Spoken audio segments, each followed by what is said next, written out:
First thing I'll say is this perception that pole vault is a difficult and complicated event. Okay, and that's true. It's probably the most complicated event in track and field. There's more things to learn about it. Now, I'm not showing disrespect to other events, but I still maintain any one particular event, long jump, all the things you need to learn about long jump are one part of pole vaulting. Hurdling, there's many things you can learn about hurdling, that's a part of pole vault. Many things you can learn about gymnastics, about the vault in gymnastics, that's a part of pole vault. So it's a very complicated, complex event. However, when it comes down to it, there's also simplicity to it as well. All you have to do in pole vault is you run up, and you have to jump over this bar. The bar is set as high as possible. The only thing that's different between that and high jump is you're allowed to use a pole. And the pole can be any size, any material, any description whatsoever. There are certain restrictions in the rules about how it can perform, but basically you've got free rein. Within that spectrum, you run up, you use the pole to get over the bar. Inside that realm you can do anything.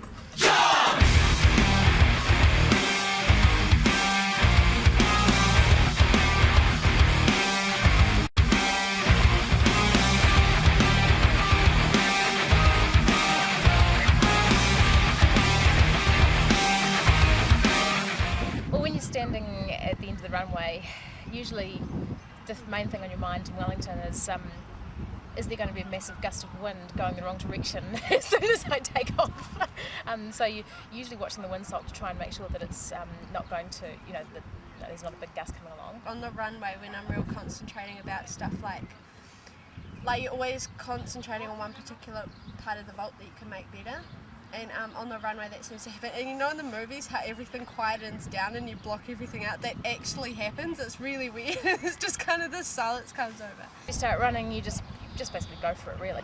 You get quite a buzz as you actually take off because it feels really powerful, and you feel this sort of spring in the pole if you manage to bend it, and if you manage to bend it at the right time and in the right direction and everything.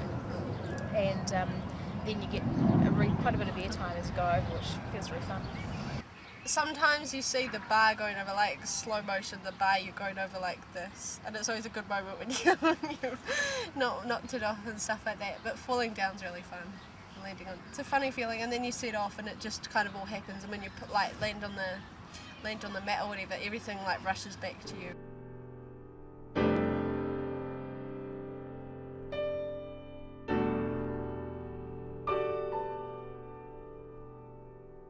Well, the reverse side of that coin is that there is the danger involved in jumping high. If you come down onto a hard surface and 3 meters up in the air, you're going to get seriously hurt. So there is always this danger aspect of vaulting. But the scary thing from my point of view is that it's taking the responsibility really of that. You've really literally got lives at stake, I think, the athletes when they're jumping. And I have to take that on because I can't put that responsibility on the athlete. As soon as athletes themselves think that there's danger involved or that they're at risk, it affects them psychologically. And if an athlete becomes scared of the event, they will never achieve to their potential. They have to be able to come in, give it 100%, push themselves beyond their own boundaries that they've seen. You feel these horrific things happening with it, but you never think it's going to happen to you. I don't know, I kind of think of it, the worst that can happen is you break your back, but I've had fun doing it, so I don't mind. I don't really get scared. I think that's because I don't jump high enough though. At 2.5 metres, which is about the height that I can jump at the moment, that's only about the height that you jump on a trampoline, so yeah, it's not scary.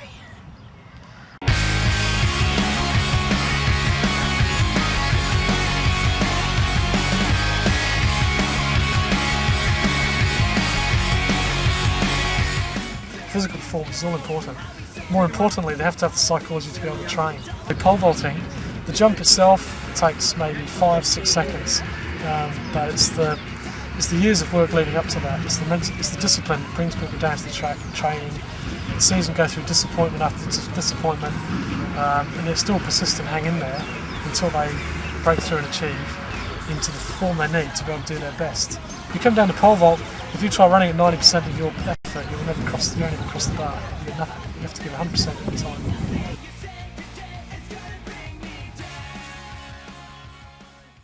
My personal best is 2 metres 50.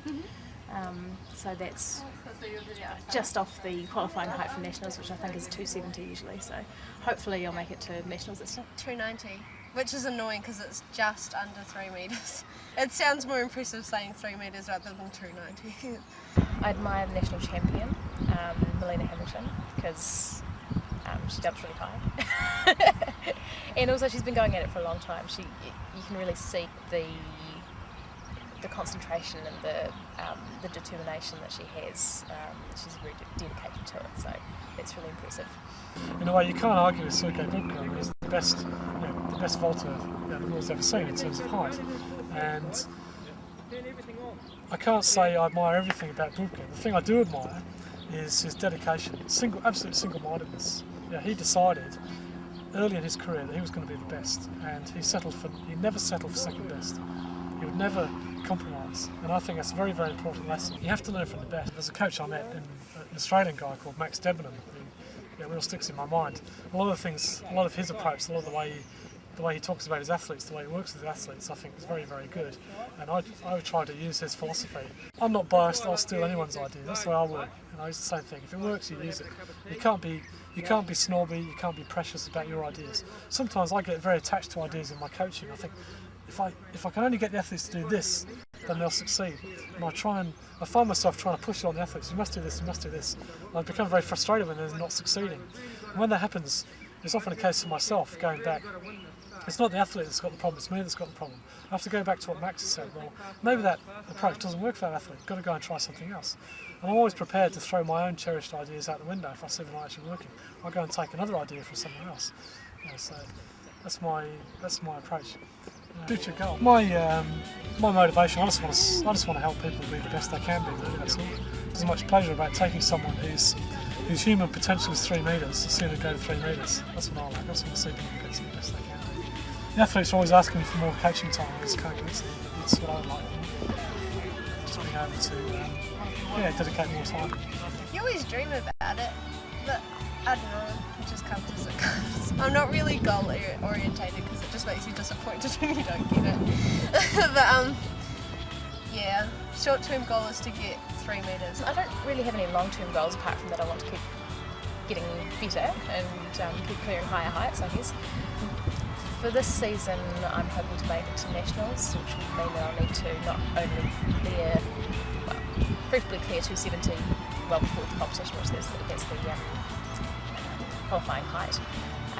And then I'll also have to actually clear that on my first jump in the competition because that's the starting height here as well. So, yeah.